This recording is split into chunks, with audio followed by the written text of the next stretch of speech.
Hi, this is Yuri Elkaim from TotalWellnessCleanse.com. First off, I'd like to apologize for the formality of my attire, but I'm actually just on my way out to a function. But I thought I'd stop in very quickly and talk to you about a very, very important health matter, which is called leaky gut syndrome.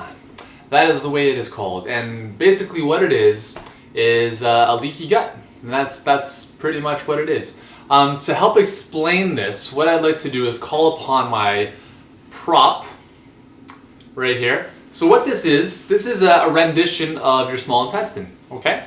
Now naturally in the small intestine has these pores, right? Notified by these little holes here that I've punctured with a knife into this cardboard cylinder.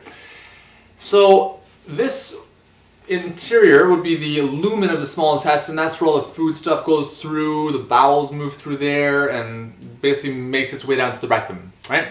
Now the small intestine is a very, very important area of the digestive system because that's where a lot of most of the absorption takes place back into your body. So naturally, we have foods that are broken down, the nutrients pass through the lumen and come through and out of these pores back into the bloodstream. They go to the liver, they get processed, and they do the thing. Now leaky gut, what happens in leaky gut is that these pores actually widen, right? So the pores get wider, right? There's things that happen in the body that open these pores up and make them wider. Now what the problem is with this is that normally this intestinal wall forms as a kind of a semi-permeable membrane, so it allows certain things to go in and blocks certain things from entering the bloodstream. For instance, it'll allow specific smallly broken down molecules and nutrients to go through the small intestine and back into the bloodstream. It will prevent toxins and undigested food particles from entering the bloodstream, which is what we want. But what happens in leaky gut is that because the pore now becomes bigger, larger, undigested food particles can make their way through these pores. Toxins can make their way through these pores and into the bloodstream. That becomes a big issue because that is how allergies develop. Undigested food proteins, for instance, are what cause immune responses. So for instance, if you have an apple, just as an example, you don't chew the apple properly, it doesn't get broken down properly in your digestive system, it gets into the small intestine, and now that undigested food is actually big enough to get out of the small intestine and back into the blood. So even if it's something as healthy as an apple, the proteins within that undigested food particle will be picked up by the immune system, and the immune system says, hey, this protein should not be in the blood.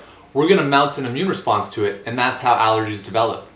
Right? That's also how autoimmune diseases or autoimmune disorders develop as well. Right? So leaky gut syndrome is a big issue. The other thing with leaky gut is that toxins from our bowels are basically allowed to come back into the blood, right? Because so for instance, let's say this is the small intestine or large intestine, we have waste that is sitting inside, right? So it's sitting in here, and all the fumes, the toxins are able to now seep out because these pores are a lot larger. So we talked about auto-intoxication in the constipation video, right?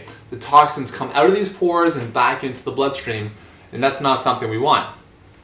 So how does leaky gut come about? Well, there's a few things, and again, we talked about this in the constipation video. If waste sits in your colon, if it sits in your small intestine, what that does over time is the toxins within that waste irritate the lumen, right? They irritate the lining in here of the small intestine, and what that does is over time is it naturally creates an environment that leads to inflammation and the widening of those pores. Okay, so you have irritation caused by waste fermenting more or less, right? You have waste sitting in there, it causes the widening of the pores by irritation and inflammation. And the other thing with that is that over time, this constant irritation can lead to chronic inflammation, which ends up becoming an irritable bowel disorder, such as Crohn's disease or colitis, right? Colitis is inflammation of the colon, right? So those are just a couple examples of what can happen. The other common reason for developing leaky gut is that there's an imbalance in the flora within your colon, right? So the bad bacteria versus the good bacteria, the yeast, the molds, the fungus, all that stuff. If the scale is tipped in favor of all the bad stuff, right, all those little critters can now make their way back through the digestive system. They can actually sit, right? They can actually sit in here and attach themselves to the intestinal walls, and again, creating that irritation. They expel their waste, they expel their toxins, they create that irritation along the intestinal walls, widening the pores and allowing things to move through and out of the small intestine. Right? So leaky gut is a very, very big issue that is not often talked about in the medical community. As a holistic nutritionist myself, this is a big focus of what I do, because in order for things to work properly in the body, you have to heal the gut, right? You have to heal the digestive system for it to be able to work properly.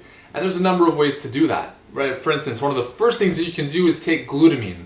Glutamine, you know, bodybuilders use it very often for developing muscle, but glutamine, L-glutamine, you can get it at any health food store, is a unbelievable amino acid for healing soft tissue, or very delicate tissue such as the lining of the colon, the lining of the small intestines, the lining of the digestive tract. Very, very good for improving the integrity of your gut. So L-glutamine, you take about 5 milligrams once or twice a day, and you're fine. 5 grams once or twice a day. The other thing you can do, obviously, is take a probiotic, right? You want to get that balance back in the large intestine of the good to bad bacteria. So you want more good bacteria, so get the probiotics in, and not through yogurts that develop their own strain of bacteria that's never heard of in mankind. You want to get natural probiotics.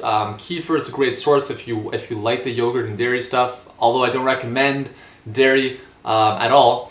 I would recommend that you try maybe some fermented foods. Even sauerkraut is a great option, or you can just take a good probiotic from a health food store, right? Take 1 or 2 a day.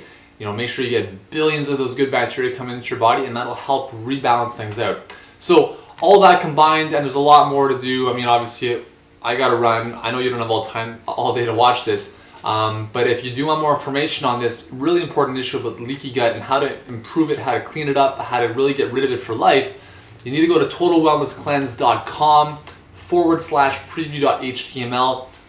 If you haven't already, you need to get started with the toxic side of food e-course. It's an amazing 8-part e-course. We talk a lot about this, a lot of other issues that foods are causing in our body and how we can heal that. And then stay tuned for the big launch of our Total Wellness Cleanse, which is starting January 2nd, 2009.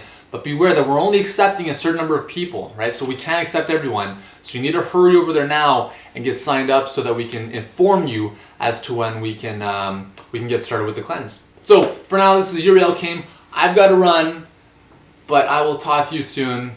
Go to totalwellnesscleanse.com/preview.html. I'm out.